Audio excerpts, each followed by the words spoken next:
نانی ماں کہتی تھی کہ میں اس کو اکیلے نہیں سنبھال سکتی. کبھی کبھی وہ کھانے پر آتی تھی تو اتنا کھاتی تھی جیسے ان کے ساتھ کوئی 10 لوگ ہیں. نانی ماں پکا پکا کر تھک جاتی تھیں اور پھر وہ عجیب و غریب طرح سے بیہیو کرنے لگ جاتی تھی. کمرے میں خود کو بند کرنا، اندر سے کہکوں کی آواز آنا، اندر سے رونے کی آواز آنا. اب وہ اس حد تک ہو گئے تھے کہ ان کو باندھ کر رکھنا پڑتا تھا، کیونکہ جیسے جیسے وہ گزرتا گیا، جب جب ان کو کسی عامل کے پاس لے کر جاتے تھے وہاں ہر عامل ان کے اوپر حاضری کروا دیتا تھا. جب جب ان پر حاضری ہوتی تھی وہ پہلے سے بھی زیادہ ورس ہو جاتی تھی، ان کی کنڈیشن پہلے سے بھی زیادہ خطرناک دورے پڑنے لگ جاتے تھے. جو خالہ تھی وہ قبرستان میں بھاگ جاتی تھی رات کے ٹائم، گھر سے ملتی نہیں تھی. ڈھونڈتے ڈھونڈتے وہ لوگ ان کو گاؤں سے جب قبرستان کی طرف جاتے تھے، کیونکہ جو قبرستان تھا وہ گاؤں کی بیرونی حصے پر ہی تھا، تو وہاں سے چیخنے کی رونے کی آوازیں آتی تھی. جب جا کر دیکھتے تھے تو قبروں پر بیٹھ کے رو رہی ہوتی تھی، کبھی بے ہوش ہوئی پڑی ہوتی تھی. پھر ان لوگوں نے تنگ آ کر ان کو باندھنا شروع کیا تو وہ اپنے ہاتھ زخمی کر لیتی تھی، کھولنے کی کوشش کرتی تھی، رگڑ رگڑ کر ان چیزوں کے ساتھ ہاتھ زخمی کر لیتی تھی. اور وہ لوگ بہت زیادہ پریشان تھے کہ ہم لوگ کیا کریں. بالآخر ان لوگوں کو پتہ چلا کراچی میں ایک بہت بڑے سید صاحب ہیں، وہ علاج کر سکتے ہیں. بہت زیادہ مشکل کے ساتھ ان کو بے ہوشی کا انجیکشن دے کر وہ لوگ کراچی لے کر جا رہے تھے. راستے میں وہ بھی ان کو ہوش آ گیا، وہ گاڑی سے نکلنے کی کوشش کرتی تھی، کبھی کچھ کرتی تھی. بالآخر وہ لوگ جیسے کیسے کر کے کراچی بھی پہنچ گئے. جب ان عامل صاحب کے پاس لے کر گئے، عامل نے جب ان کی حالت دیکھی بہت زیادہ پریشان ہو گئے.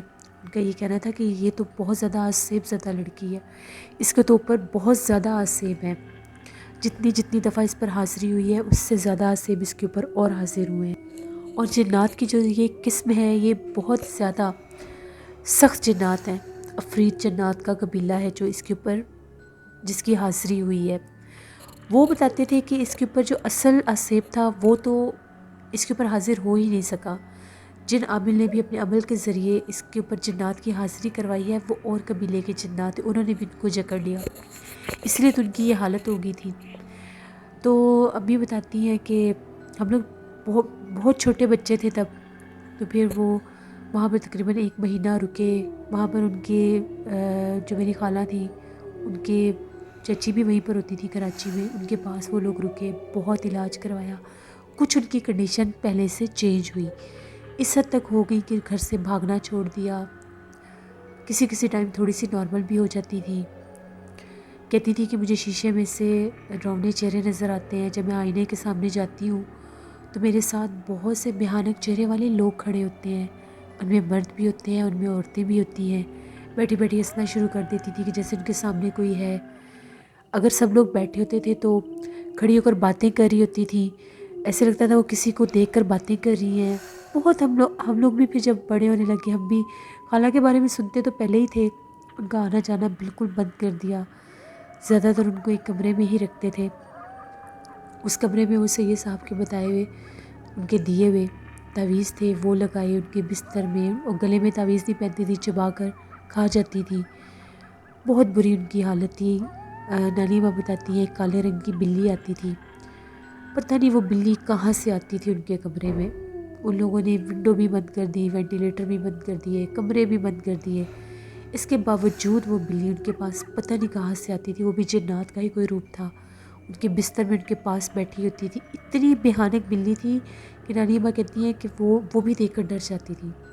اور وہ بلی جب ان کے کمرے سے باہر نکلتی تھی تو غائب ہو جاتی تھی، کہاں جاتی تھی کوئی نہیں جانتا. میری خالہ کی عمر جب 45 سال ہوئی تب وہ بہت زیادہ حالت ان کی خراب ہونے لگی. پھر سے باندھتے بھی تھے تو کوئی حل نہیں تھا نکلتا، چیختی تھی، چلاتی تھی، ڈراؤنی آوازیں نکالتی تھی. پھر کراچی والے جو عامل تھے ان سے پھر رابطہ کیا، وہ پھر بڑے فون پر دم وغیرہ کرتے تھے. ہم لوگ چھوٹے چھوٹے تھے، جب نانوں کے گھر جاتے تھے تو خالہ کی اتنی ڈراؤنی چیخوں کی آوازیں سنتے تھے. وہ کبھی ہنستی تھی، کبھی چیخیں مارتی تھی. ہم لوگ ابھی باہر ہوتے تھے تو ان کو پتہ بھی چل جاتا تھا کہ ہم لوگ آ رہے ہیں. وہ نانوں کو پہلے ہی بتا دیتی تھی کہ وہ لوگ آ رہے ہیں، اپنے گھر سے نکل پڑے ہیں، ابھی بس پہنچ جائیں گے. نانوں کہتی ہیں بالکل ایسا ہی ہوتا تھا، شاید ان کو وہ جنات وہ باتیں بتاتے تھے. بہت ان لوگوں نے کوشش کی کہ ان کا علاج ہو سکے، وہ ٹھیک ہو سکیں۔ جب 45 سال کی عمر میں وہ تھی تو ان کی ڈیتھ ہو گئی۔ ڈیتھ بھی ان کی اسی طرح سے ہوئی تھی، نانوں نے ان کو میڈیسن دے کر سلایا، کچھ دوائیاں بھی دیتے تھے ساتھ، میڈیکل کا بھی ان کا ٹریٹمنٹ ہو رہا تھا اور روحانی بھی ہو رہا تھا کہ کسی طرف سے یہ ٹھیک ہو جائیں۔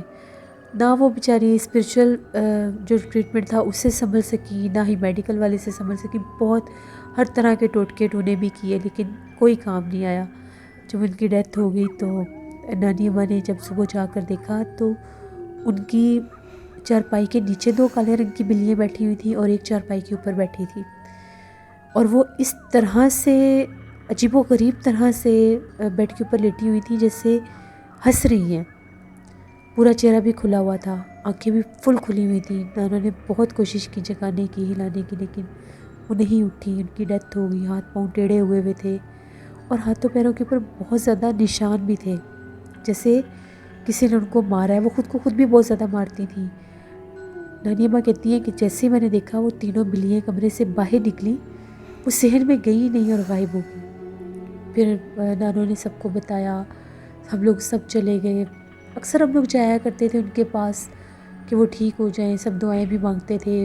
پھر ان کی جب تدفین ہو گئی، ان کی تدفین کے بعد اسی دن کی بات ہے، مغرب کے بعد چھت کے اوپر سے اتنی ڈراؤنی آوازیں آ رہی تھیں، رونے کی اتنی بھیانک آوازیں تھیں کہ سب ڈر گئے تھے، لیکن جب اوپر جا کر دیکھا تو وہاں پر کچھ بھی نہیں تھا۔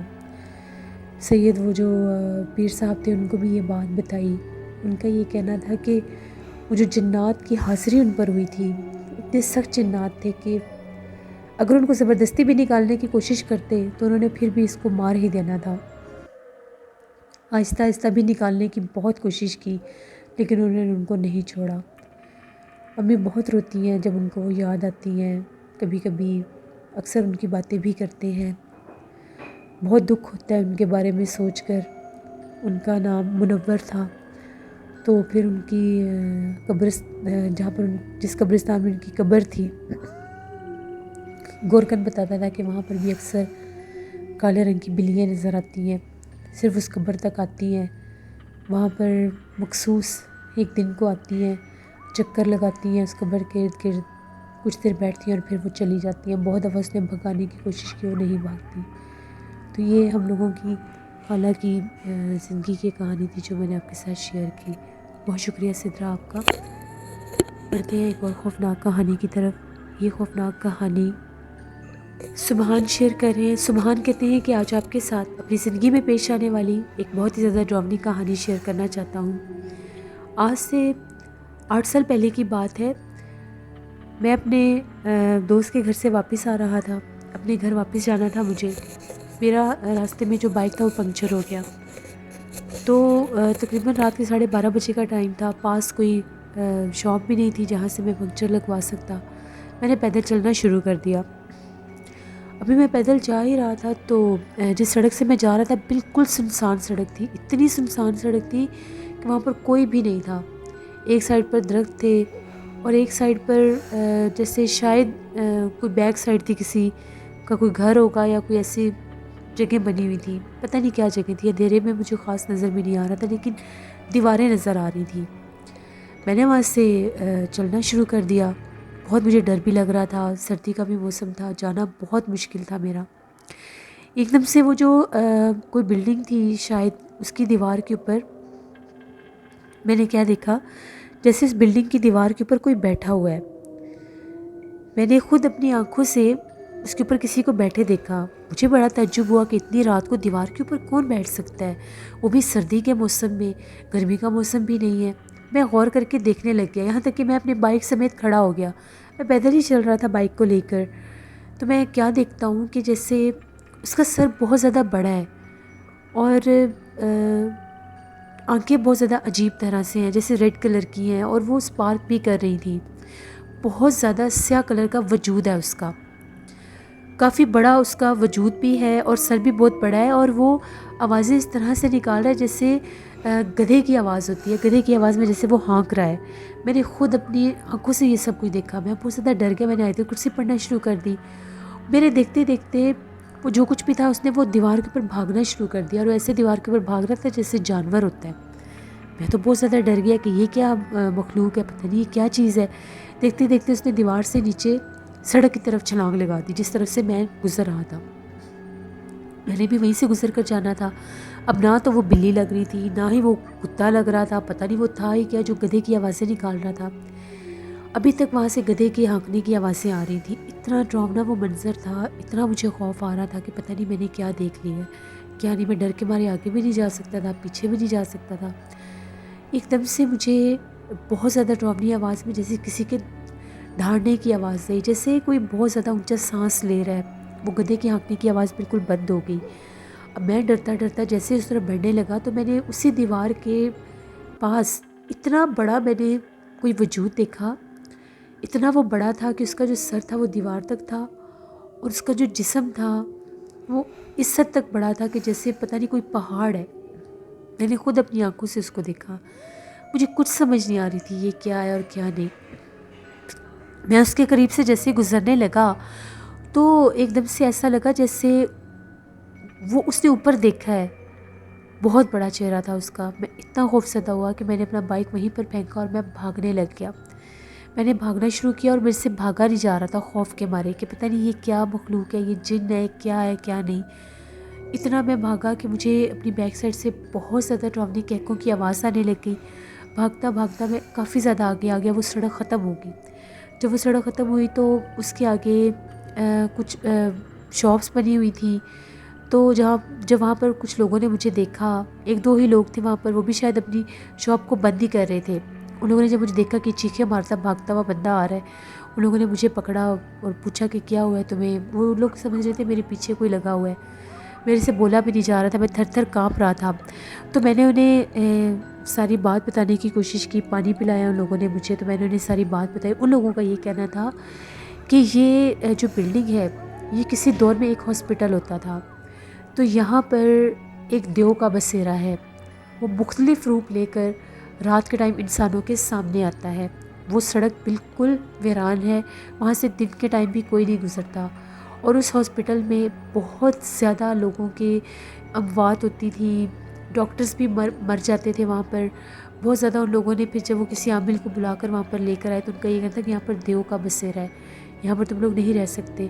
آدھی رات کے ٹائم اس ہاسپٹل کے اندر سے گدھوں کے ہانکنے کی آواز آتی ہے، اور بہت زیادہ ڈراؤنی مخلوقات وہاں پر دیکھی جاتی ہیں، باقاعدہ لوگوں کو نظر آتی ہیں۔ میں نے ان لوگوں کو یہ کہا کہ میرا تو بائک بھی وہاں پر رہ گیا ہے، تو میرا تو بائک پنکچر ہو گیا تھا، تو میں اس روڈ سے اس لیے آ رہا تھا کہ مجھے یہاں سے قریب پڑ جائے گا۔ ان لوگوں نے یہ کہا کہ چاہے کچھ بھی ہو جائے رات کے ٹائم تو تم بائک وہاں سے نہیں لے سکتے، نہ ہی ہم لوگوں نے اس طرف جانا ہے۔ اس طرح وہاں پر حد سے زیادہ اس کا اثر ہے، اور وہ باقاعدہ نظر بھی لوگوں کو وہ آتا ہے۔ پھر ان لوگوں نے ہی مجھے اپنے بائک پر لفٹ دی اور میرے گھر تک مجھے چھوڑ کر آئے۔ ان لوگوں سے میں نے ان کا موبائل نمبر بھی لے لیا، اپنا ان کو دے دیا۔ صبح پھر میں واپس ان کی شاپ پر آیا، مجھے بہت سخت بخار تھا، میری طبیعت بہت زیادہ خراب تھی۔ ان میں سے 2 آدمی میرے ساتھ گئے، تو جہاں پر میں نے بائک پھینکا تھا وہاں سے جب میں نے بائک اٹھایا تو میری ایک دم سے وہ ذہن کیا کہ پھر وہ سارا کچھ گھومنے لگ گیا۔ مجھے دن کے ٹائم بھی وہاں پر بہت زیادہ ڈراؤنے چہرے والا ایک ہیولا سا نظر آیا۔ میں نے چیخنا شروع کر دیا۔ پھر وہاں سے اپنا بائک لے کر میں لوگوں کے ساتھ آیا۔ میں کبھی بھی دوبارہ اس روڈ سے نہیں گزرا، اس راستے سے نہیں گزرا۔